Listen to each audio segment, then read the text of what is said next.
Bradburn!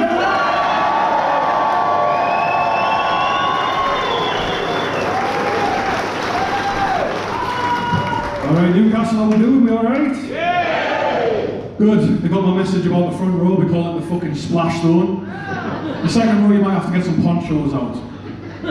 Now, let me tell you a little bit about myself. I'm very working class. Can't escape it, as you'll see. From Stockton, Teesside. Anybody in tonight? All folk were surrounded.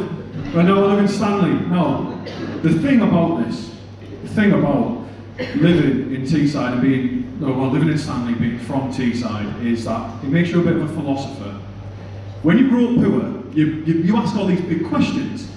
Like, for example, I'd be walking through Stockton High Street and I'd think, what the fuck's going on with my life? I'd be walking through Stanley and I'd think, why the fuck am I here? But there's an even bigger question, ladies and gentlemen. This is one that's plagued philosophers for thousands of years, which is, what separates us from the animals? Now, I've just got back from a road trip where I drove through Germany, I went to Prague, and I came back to Durham. And I can answer that question now. What separates us from the animals? It's the fucking Channel Tunnel. Guaranteed. Now, a bit more about myself. So obviously, we're working class, from Teesside. Now, one of the big things that we have, that working class people have, that the rich people don't have, is we've cracked infertility. And I'll tell you why, and I'll tell you exactly what it is. It's tracky bottoms. You were telling me you've never seen a bloke in tracky bottoms with his socks tucked in and he's got a gaggle of kids around him. You can't even remember all their fucking names, he's got that many. So I reckon we need to start a movement that we can sell, and this is how we raise our neighbourhoods out of poverty. Sell tracky bottoms to the middle and upper classes. I think we can do it. Well, of course, when you make big fashion decisions, you have to be a bit wary, because I imagine Hugo Boss in this day and age, they're waiting for their time to come around again. It's a bit topical, but it's also a bit depressing. So a little bit more about me. I'm, like I said, I work class. No, another thing is, you might be able to tell this if I'm a relatively large man. I've started those Wegovy injections, like that Ozempic and what have you. And I knew something needed to change with the way I was acting around food, right? There was one morning, I woke up, I thought, oh my god, bacon sandwich. Ran downstairs, tits flapping, all the way down. Got into the kitchen, I was like, oh my god, to my wife, you made bacon. She wasn't in the house. It was the fucking rain pattering against the window that I'd heard, and I thought it was frying pan. I also realised I had a problem. I was out to eat one night with her. The waitress looked very uncomfortable, and in this day and age, I'm very conscious of the male gaze, and I thought, oh god, I'm making this woman uncomfortable. Every time she'd walk past me, she'd scurry, and I was like, what's going on? And the third time she did it, I realised, oh my god, she thinks I'm checking her out.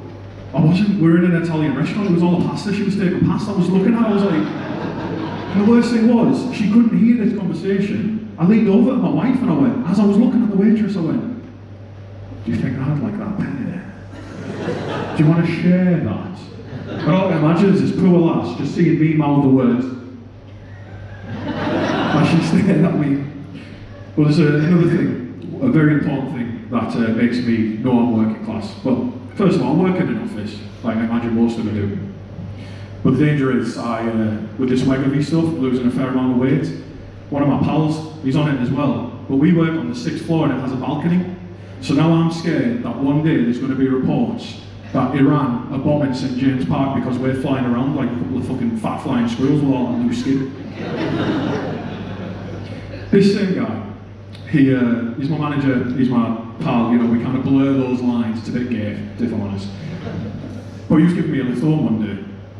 And have you ever had those moments where you realise that someone looks at you in a way that you'll never be able to change? And I had this moment with him. We were driving down the A1, I was in the seat of his car, just talking. I went, oh yeah, it's coming up to mid-year reviews. I've absolutely smashed the arse off my work this month. Done everything I meant to do. I've went far above and beyond. I reckon that's at least worth a pay rise. This fucker didn't even pause me, didn't even look at me, he just went, yeah, maybe. But I do have a pork shoulder you can have instead. And as at this point, ladies and gentlemen, I just kind of went. But after that, I went like this. I had to check whether I was actually wearing shoes or I was wearing burlap rags around my feet, because this cunt obviously thinks I'm a fucking 15th century peasant. And that's the end of it. Oh my lord, the green's done really well this year. There's a chance for us to go. But no, I hope you enjoy the rest of the acts tonight, but I want you to remember one thing that I'm going to leave you with. There's a very big difference between being loud and shocking and being funny. So anyway, Jimmy Savile walks into an orphanage.